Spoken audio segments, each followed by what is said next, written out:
حضور نبی اکرم صلی اللہ علیہ وسلم کے اخلاق حسنہ پر ہم بات کر رہے تھے. تو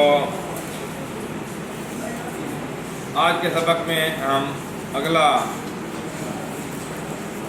پیراگراف پر گفتگو کریں گے، جس میں یہ لکھا ہوا ہے کہ غریبوں کے ساتھ آپ صلی اللہ علیہ وسلم کا برتاؤ ایسا ہوتا کہ ان کو اپنی غریبی محسوس نہ ہوتی، ان کی مدد فرماتے اور ان کی دلجوئی کرتے.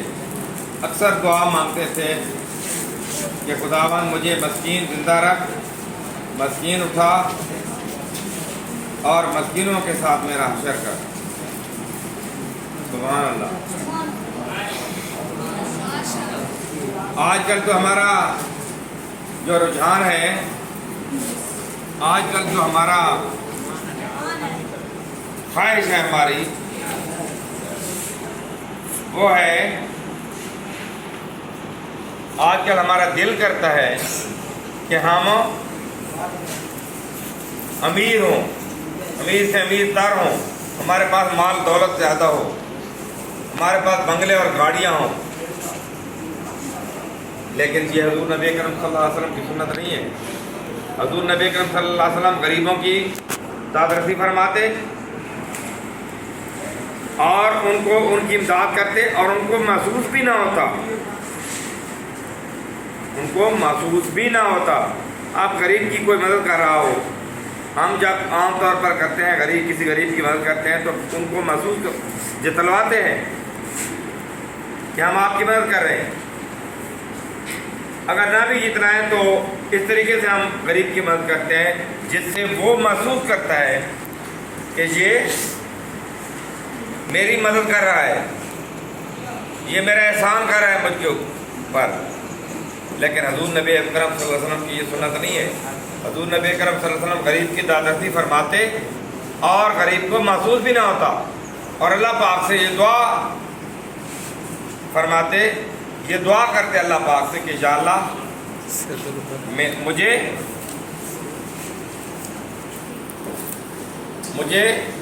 مسکین زندہ رکھ، مسکین اٹھا اور مسکینوں کے ساتھ قیامت تک، یعنی جب میں اٹھوں تو غریبوں کے ساتھ، مسکینوں کے ساتھ، جب میرا حشر ہو رہا ہو تو میں مسکینوں غریبوں کے ساتھ کھڑا ہوں. کتنی دادرسی فرمائی غریبوں.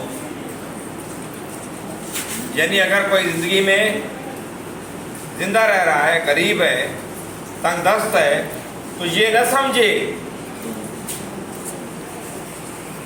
اس کے ساتھ اللہ اور اس کا رسول اس کے ساتھ ہے. اب اس کے بعد ہے آپ صلی اللہ علیہ وسلم مظلوموں کی فریاد سنتے.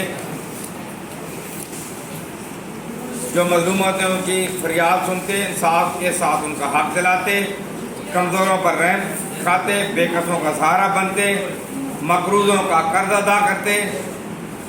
حکم تھا کہ جو مسلمان مر جائے اور اپنے ذمہ قرض چھوڑ جائے تو مجھے اطلاع دو، میں اس کو ادا کر دوں گا، اور وہ جو ترکہ چھوڑ جائے وہ وارثوں کا حق ہے، مجھے اس سے کوئی مطلب نہیں. سبحان اللہ. آج کل کیا ہے جی، ہم نے کسی سے قرضہ لینا ہے، کسی کو قرضہ ہم نے دیا ہوا ہے، بندہ مر جاتا ہے. اب ہمارا یہ کردار ہے آج کے دور میں، آج کے دور میں ہمارا یہی کردار ہے، آج کے دور میں ہمارا یہی کردار ہے. اور یہ حضور نبی اکرم صلی اللہ علیہ وسلم کی تعلیمات کیا ہیں، اور آج معاشرے میں ہمارا کردار کیا ہے. ہم کوئی مر جاتا ہے، کسی قرضہ لینا ہو، تب بھی معاف نہیں کرتے. تو حضور نبی اکرم صلی اللہ علیہ وسلم نے فرمایا کہ جو مر جائے اور مقروض ہو، اس نے کسی کا قرضہ دینا ہو، حضور نبی اکرم صلی اللہ علیہ وسلم نے مجھے فرمایا کہ مجھے بتا دو، میں اس کا قرضہ ادا کر دوں گا، اور اس کی جو وراثت ہوگی، جو اس کی جائیداد چھوڑ گیا ہوگا، اس سے بھی مجھے کوئی غرض نہیں ہوگی. وہ وراثت اس کے وارثوں میں تقسیم ہو جائے گی، لیکن اس کا قرض میں ادا کر دوں گا.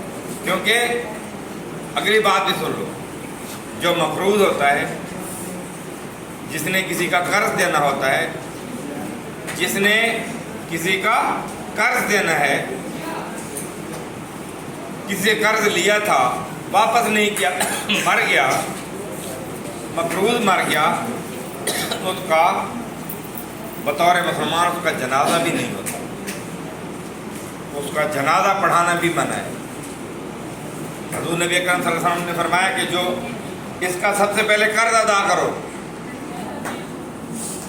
پھر وہ اس کے وارث بھائی اور والدین کھڑے ہو جاتے ہیں کہ اس کا جو بھی قرضہ ہے، اس نے جو قرض دینا ہے، وہ بھائی اس کے کھڑے ہو جاتے ہیں کہ اس کا قرض کا میں ذمہ دار ہوں، میں ضامن ہوں، میں اس کا قرض دوں گا، اس کا جنازہ پڑھائیں۔